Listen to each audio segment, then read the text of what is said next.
केलेलंच कर्मच भोगावंच लागतंच.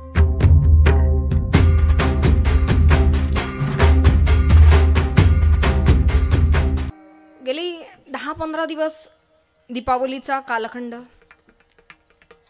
दिवाळीच्या या काळामध्ये कीर्तनं घेतली जातातच असं काही नाही, जरी असली तरी, कारण घरचंही आवरणं असतं, सगळंच बघणं असतं सणावाराचं. या 15 दिवसांच्या कालखंडामध्ये मनाला जी अस्वस्थता प्राप्त झाली होती, कुठेतरी काहीतरी कमतरता आहे, एवढा आनंद असून सुद्धा असं वाटत होतं. सगळं काही होतं, दिवाळीच्या निमित्ताने सगळी खरेदी होते, घराची सजावट होते, पै पाहुणे रावळे येतात, माहेरी जाणं होतं, सगळं तर काही आनंदाचं वातावरण आहे. पण तरी थोडं कुठंतरी काहीतरी कमी वाटायचं. आणि आता 2-3 दिवसापूर्वी आदरणीय रामायणाचार्य रामरावजी महाराज ढोक बाबांच्या कीर्तनाला जाणं झालं. आणि कीर्तनाला बसल्यानंतर 2 तास जे काही देवाचं चिंतन ऐकलं तेव्हा कळलं या 15 दिवसात हे कमी होतं. आता तो आनंद जो कळायला लागलाय ना, पूर्वी असं वाटायचं की लोकांनी फार ओळखावं, आता असं वाटतं मला कोणीच ओळखू नये. पूर्वी वाटायचं पैसा प्रसिद्धी असावी, खरं तर पैशात काहीच नाही हे म्हणण्याकरता सुद्धा जवळ फार पैसा आधी लागतो. प्रसिद्धी नको हे म्हणण्याकरता सुद्धा आधी प्रसिद्धी यावी लागते. आणि संसारात काहीच नाही ठेवलेलं हे म्हणण्याकरता सुद्धा आधी संसार करून बघावा लागतो. खरं जाऊन जेव्हा परमार्थ कळतो ना, तेव्हा एक लक्षात येतं का या बाकीच्या गोष्टींमध्ये जे सुख शोधत होतो ती यात नाहीच आहे, ते आहे ते फक्त माझ्या पांडुरंगाच्या भजनात आणि कीर्तनात आहे. आणि हे ज्या दिवशी अनुभवायला मिळतं, ज्या दिवशी क्लिक होतं ना, त्या दिवशी खऱ्या अर्थानं परमार्थ समजतो, उमजतो. हिथं आलं, टाळाचा आवाज कानावर पडला, काय आमचे हर्षल महाराज वाजवतात, त्यांच्या मृदुंगाची थाप पडावी, त्यांच्यासाठी एकदा जोरदार टाळी. आणि आदरणीय गायनाचार्य आमचे बंधुराज विराजजी महाराज असतील किंवा आदरणीय गणेशजी महाराज असतील, तेही उपस्थित आहेत, त्यांच्यासाठी सुद्धा एकदा जोरदार टाळी. कुठून चाली आणल्या होत्या आज काय माहिती, पण कानाला गोड वाटावं. आणि आदरणीय नेहमीप्रमाणे आमचे दीपक महाराज सुद्धा उपस्थित आहेत. साऊंड सिस्टीम अत्यंत उत्तम. या गावामध्ये मला आजपर्यंत रेंज मिळो अगर न मिळो, सिस्टीम चांगली मिळालेली आहे. वाजवल्या टाळ्या मन मोकळेपणाने चांगलंच आहे. कितीतरी गावांमध्ये जावं, एक सांगू का, इथं बोलणारे तुम्ही ना कसे आणावं, किती मोठा असू द्या, पण हे जर नसलं ना तर तुम्हाला काय ऐकायला मिळणार आहे. आम्ही असे किती कार्यक्रम केलेत नाही का महाराज, नियोजन मोठमोठी असतात, पण कानावर पडणारा शब्द हा तेवढ्या प्रखरतेनं पडावा यासाठी हा ध्वनी पण महत्वाचं सगळंच असतं. फक्त उशिरा लक्षात येतं, कळतं सगळ्यांना, बुद्धी प्रत्येकाकडे आहे, फक्त वापर कसा कुठे कधी करायचा हे ज्याच्या त्याच्या आकलन क्षमतेवरती आहे. प्रत्येकाला कळावं. कर्मानं बांधला गेलेला माणूस की ज्याला कळतंय आपण काय करायचं, कसं करायचं, कधी कुठं कसं वागायचं हे कोणी शिकवण्याची गरज नाही. पण तरी सुद्धा कधी कधी आपण हातानं स्वतःचं कर्म बिघडवून घेतो. कर्म देव म्हणतात की बाबा मी ईश्वर आहे, मला जग आहे, ब्रह्मांड आहे, मला गरज नाही, मला काही काम करायचंच नाहीये, पण तरी सुद्धा ते कार्य करण्याकरता मी पुन्हा पुन्हा येतो. कारण जोपर्यंत मी स्वतः एखादी गोष्ट दाखवत नाही करून, तोपर्यंत या लोकांना कळणार नाही. आपल्याकडं शुद्ध ग्रामीण भाषेत त्याला म्हणतात कर्मदेवाच्या बापाला सुद्धा चुकलं. देव म्हणतात मी ईश्वर आहे, पण तरी सुद्धा मला कर्म करून दाखवावं लागतं की जेणेकरून समाजानं सुद्धा समजून घ्यावं की कर्माशिवाय इथं दुसरं काहीच नाही. लोक ईश्वराला देवाला कर्म समर्पित करतात, पाप समर्पित करण्याकरता जातात. कोणीतरी म्हणतं गंगेत गेलं की पाप धुतल्या जातात. गंगेत तीच पाप धुतल्या जातात जी नकळत घडतात. मुद्दाम ठरवून केलेली पाप कोणतीच गंगा धूत अजिबात नाही. इथं कर्मानं बांधला गेलेला माणूस, आता कर्म कर्म कर्म गेली अनेक वर्ष ऐकत आलोच आहे का, केलेलंच कर्मच भोगावंच लागतंच. चक्रांत व्याकरणदृष्ट्या भाषा वापरली आदरणीय हरिभक्तीपरायण देगलूरकर महाराजांनी. का अटळे अंतिम याच्याकरता. वडील त्रास देतात, मुलगा वैतागला, बापाला पाठीशी घेतलं आणि लांब नेऊन सोडलं. ऐकताय ना खरशिंदे, इकडं वडिलांनी त्रास दिला, मुलगा वैतागला, पाठीशी टाकलं, लांब नेऊन सोडलं. पण कसं असतंय, म्हातारी माणसं मांजरं किती बी लांब नेऊन सोडा, मी नाही म्हणत बरं, माझा अधिकार नाही तेवढा. महाराजच म्हणतात म्हातारी माणसं मांजर किती बी लांब नेऊन सोडा, आपण घरी यायच्या आत ते घरी हजर. बापाला दारात बघितलं, पोरग विचारतं कवा आले, ते म्हणलं तू ह्याच आधी. भरत पाठीशी घेतलं, काशीला आणलं, गंगेच्या किनारी आणलं. आता बापाने ओळखलं, मला काल आणलं मलाही माहिती, मला तू सांग राच नाही, पण एक कर हिद नको ढकलू जर सग पुढं नाही. मुलगा म्हणाला बाबा पाणी इथे पण आहे, पाणी पुढे पण आहे, आता मरायचेच ठरले तर हिते जा, हिते तिथे कशा करता. बाप म्हणलं अय बाबा तो ह्या पाया पडतो, पण हिथं काय ढकलू, कारण काही वर्षांपूर्वी माझ्या बापाला मी सुद्धा हितच ढकलला. केलेलंच कर्मच भोगावंच लागतच. चकारांत व्याकरण. केले कर्म झाले त्याची भोगाले, केले कर्म झाले त्याची भोगाले, केले कर्म झाले त्याची भोगाले, केले कर्म झाले त्याची भोगा आले.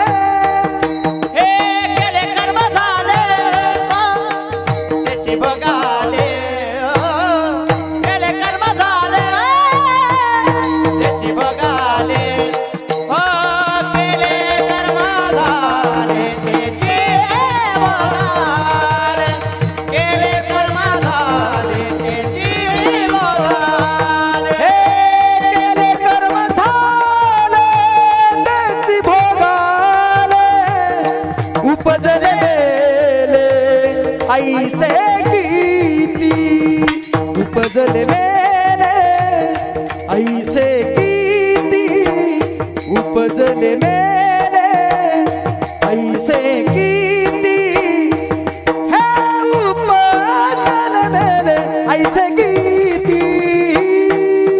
हरिमुखी गाता हरपली चिंता, हरिमुखी गाता हरपली चिंता, हरिमुखी गाता हरपली चिंता, हरिमुखी गाता हरपली चिंता. केले कर्म झाले त्याची भोगाले, उपजले मेले ऐसे कीती, उपजले मेले ऐसे कीती, उपजले मेले ऐसे कीती, हे उपजले ऐसे कीती. हरिमुखी गाता हरपली चिंता, हे हरिमुखी गाता हरपली चिंता, हरिमुखी गाता हरपली चिंता, हरिमुखी गाता हरपली चिंता. ऐकायला कसं गोड वाटलं, पण तेच कर्म भोगायची वेळ येते तेव्हा त्याला कर्म म्हणतात. ऐकायला सगळंच गोड वाटतं, बघायला गोड वाटतं, मौज मजा आयुष्यात आलं की करायला गोड वाटतं, पण जेव्हा तेच परिणाम भोगायची वेळ येते ना, तेव्हा प्रत्येकाला मदत मागायची वेळ येईल, तेव्हा समोर कोणीच दिसणार नाही, केवळ भगवंताशिवाय. इथे जे कार्य करण्याकरता आलो ते कार्य झालंच पाहिजे. उशिरा लक्षात येतं किंवा कधी कधी असं होतं लक्षात येतं, पण काही गोष्टींमधनं मन नाही काढून घेता येत. सवय माणसाला जर झाली ना, सवय ही इतकी वाईट गोष्ट आहे, कसलीच सवय सुटत नाही सहजासहजी. एक वेळेस व्यसनांच्या सवयी सोडता येतात, पण माणसाला माणसाची लागलेली सवय या जगात कोणीच सोडवू शकत नाही. विठ्ठल हॅलो विठाला विठाला विठाला विठाला विठाला विठाला विठाला विठाला विठाला विठाला विठाला विठाला. आणि खऱ्या अर्थानं जेव्हा कर्मबंधनानं गुंतलेला हा माणूस, प्रत्येक जण इथे एकटा येतो आणि एकटाच जातो, हे ऐकण्यापुरतं. पण रोजच्या मायेनं बांधली गेलेली माणसं प्रपंचामध्ये गेली की विसरायला होतं. इथं बसलात किती शांत वाटतं मनाला, कानावर देवाचं नाव पडतं, चाली ऐकायला मिळतात, प्रसंग ऐकायला मिळतात. इथे जोपर्यंत समोर बसलात ना शांत वाटेल. आणि एकदा घरी जा बरं, जे शिव्याची लाखोली चालू होती हा हेच केलं नाही तेच राहिलं. साधी मेथीची भाजी आणायला सांगितली, चुकून गवारीची घेऊन तुम्ही आलेच, तरी ऐकायला मिळणार आहे. करायला सांगितलेले लाडू, वळायला सांगितलेले लाडू चुकून गोल आकाराचे सोडून वेगळे झाले, तर घरात सासूचे बोलणे खाणंच आहे. इथे कुणाला चुकलंय? इथे आहात तोपर्यंत शांतता आहे. काय त्या वृंदावनामध्ये जावं, काय माणसं भावविभोर होऊन नाचतात, गातात, देवासाठी रडतात. संसारासाठी रडणारे लई आहेत, देवासाठी रडता आलं पाहिजे. आम्ही इथं कीर्तनात आलो तर साधं आम्हाला नीटही बसता येत नाही, अशी काही काहींची अवस्था असते. मी हितलं नाही कोणाचं म्हणत, पण सांगते, लोक आलात ना भजनाचा आनंद घेणं. स्वर्गात सुद्धा हे सुख नाही असं म्हणतात. इथे यावं अनेक प्रमाण आहे की इथे येण्याकरता असुसलेली अनेक भगवंत, देव, गण, गंधर्व, अगदी श्रापित गंधर्व म्हणून आपल्याकडे एक प्रथा आहे. एखादा माणूस देव माणसासारखा जगला, पण शेवटी त्याच्या नशिबाला वाईट गोष्टी येत गेल्या की माणसं म्हणतात शापित गंधर्वाचं जिनं जगला. माणसं थोडंसं जरी कर्म राहिलं ना तर ते फेडण्याकरता तो पुन्हा येतात. देवादिकांनाही मिळत नाही हे भजनाचं सुख. तुम्हाला आम्हाला मिळतं ते केवळ शरीराद्वारे. कुठून तरी आलात तुम्ही, बाहेरून आलात, एवढ्या गाई म्हशी येतं. कधीतरी एखादी गाय, तुम्ही बाहेरून आलात, उशीर झाला तुम्हाला, आणि एखादी गाय किंवा म्हैस तुमच्याकडे पाहून हसते, काय मालक उशीर कस का झाला. बघितलं कधी? एखादं कुत्रा आहे, मांजरीचं पिल्लू आहे, ते तुमच्याकडे पाहून रडतंय, हसतंय, भूक लागली होती मालक, लवकर काहून नाही आले, विचारलं कधी? कळतच नाही बोलणार काय आणि विचारणार काय. पण तुम्ही आम्ही हा कधी कधी म्हशीसारखी बुद्धी म्हणतात काही काहीला, जड बुद्धी. शास्त्रीय भाषेत त्याला जड बुद्धी म्हटल्या जाते, मंद बुद्धी. बुद्धी प्रत्येकाला आहे, फक्त त्याला गंज चढवून घेतला तेवढा झटकायचा आहे, आणि वेळ आहे तोपर्यंत. इतरांना हा अधिकार नाही. प्राणी मात्रांना बसवा इथे आणून 2 तास काय 4 तास जरी ऐकवलं तरी काहीही फरक पडणार नाही. पण बसलेल्या या मनुष्य देहाला एखादी जरी गोष्ट मनाला भावली तर त्याच्या जीवनाचा उद्धार झाल्याशिवाय राहत नाही का. याची देही घडे देवाचे भजन, याची देही घडे देवाचे भजन, याची देही घडे देवाचे भजन, याची देही घडे देवाचे भजन, याची देही घडे देवाचे भजन, याची देही घडे देवाचे भजन, याची देही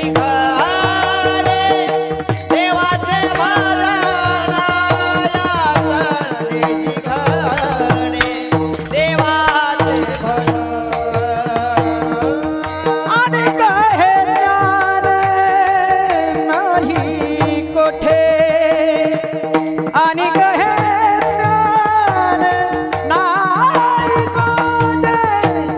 याची देही घडे देवाचे भजन, याची देही घडे देवाचे भजन, याची देही घडे देवाचे भजन, याची देही घडे देवाचे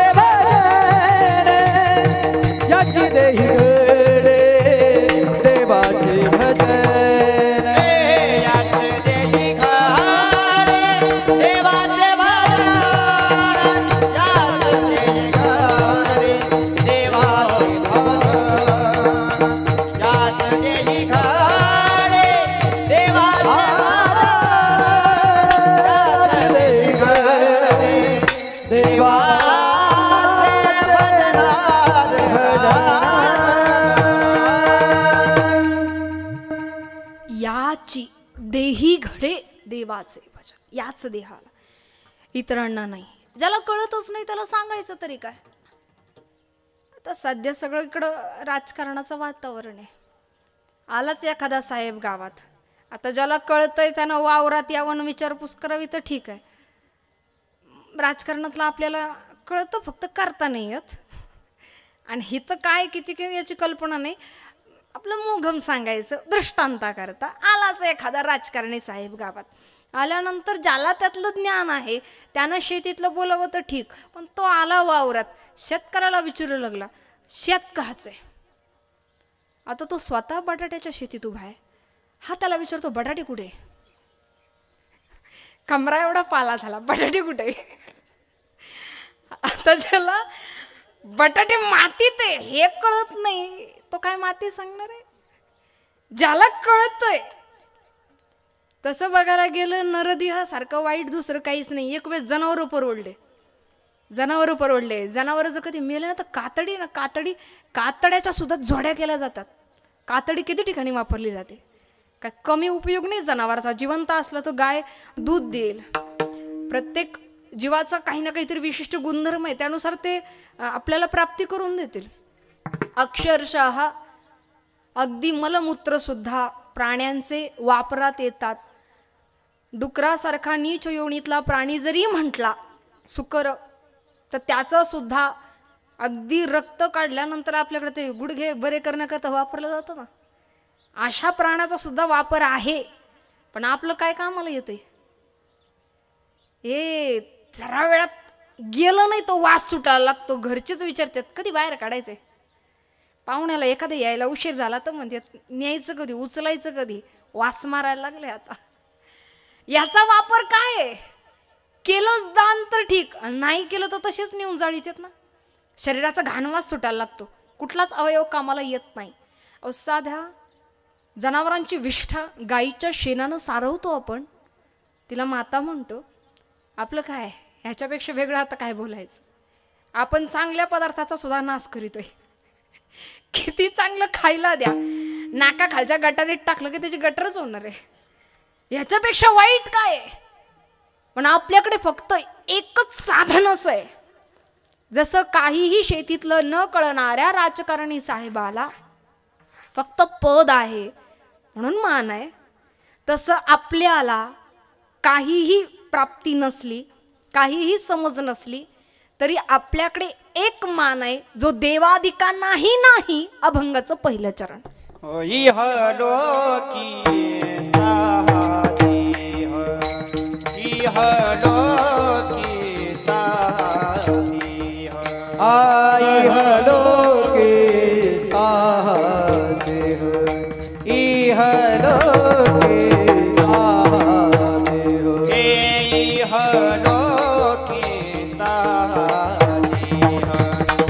हो, आई हलोके ताहते हो, इह लोके